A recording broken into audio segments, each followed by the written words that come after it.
এমন এক রমণীর জন্য আমরা দোয়া করতেছি আল্লাহ, এমন এক মরহুমার জন্য দোয়া করার জন্য এখানে বসেছি। 3 বারের প্রধানমন্ত্রী, সফল প্রধানমন্ত্রী আবু সিদ্দিকী জিয়ার জন্য দোয়ার আয়োজন করেছে কুয়াকাটাবাসী।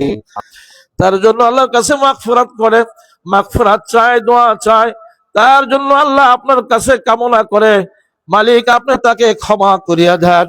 আল্লাহ পাক তার জীবনের সমস্ত গুনাহ খাতাগুলি মাফ করে দেন। আল্লাহ পাক তার পরিবার পরিজন যারা আছে তাদের হায়াতের মধ্যে বরকত দিয়া দেন।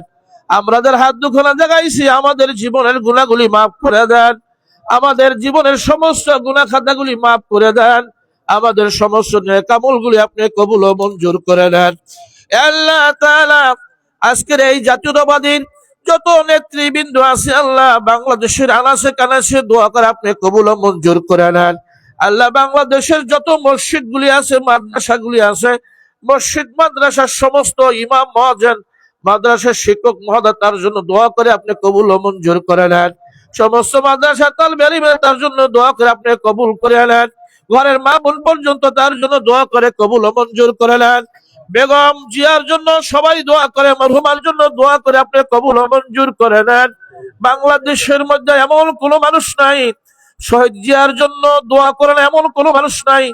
আল্লাহ মানুষগুলি শহীদ জিয়ার জন্য দোয়া করে, মরহুম বেগম খালেদা জিয়ার জন্য দোয়া করে, আল্লাহ আপনি কবুল ও মঞ্জুর করে নেন। তার আহলে ওয়ালাদ যারা জীবিত আছে, তারেক রহমান সহ, জায়মান সহ, আল্লাহ তার কোকো আজকে 2 মেয়েকে রেখে কবরে চলে গেছে, মালিক তার কবরকেও জান্নাতের বাগান বানিয়ে দেন। শেখ আল্লাহ এই দোয়া করতেছি আপনার দরবারে, জিয়াউর রহমান, খালেদা জিয়া তাদের কবরগুলিকে জান্নাতের বাগান বানিয়ে দেন। যারা জীবিত আছে তাদের হায়াত বরকত দিয়ে দেন। তারেক রহমান 5 তারিখ থেকে এই পর্যন্ত যত আল্লাহ সঠিকভাবে সফলভাবে দেশকে পরিচালনা করতে পারে তৌফিক দিয়ে দেন।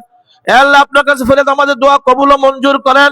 কুয়াকাটাবাসী যে আজকে দোয়ার আয়োজন করছে, আল্লাহ কুয়াকাটাবাসীদেরকে আপনি কবুল করিয়া নেন। আজকে তাদের আয়োজন যত সুন্দর হয়েছে কবুল করিয়া নেন। আখের আপনার কাছে ফরিয়াদ, এই দক্ষিণবঙ্গের দেশ প্রেমিক, দক্ষিণবঙ্গের প্রেমিক ABM মোশাররফ হোসেন ভাই, আল্লাহ মানুষের জন্য যত ভালোর জন্য চিন্তা করেছে, এখন না শুধু আরো 20 বছর আগে থেকে আমরা দেখেছি। আল্লাহ তাকে এই দক্ষিণবঙ্গের খেদমত করার তৌফিক দিয়ে দেন, মানুষের করার তৌফিক দিয়ে দেন। এই কুয়াকাটাবাসীর আল্লাহ তাকে চাইতেছে ঠিকভাবে সে নির্বাচিত হইয়া মানুষের খেদমত করতে পারে, জনগণের খেদমত করতে পারে। ربياني صغيرا وقل رب ارحمهما كما ربياني صغيرا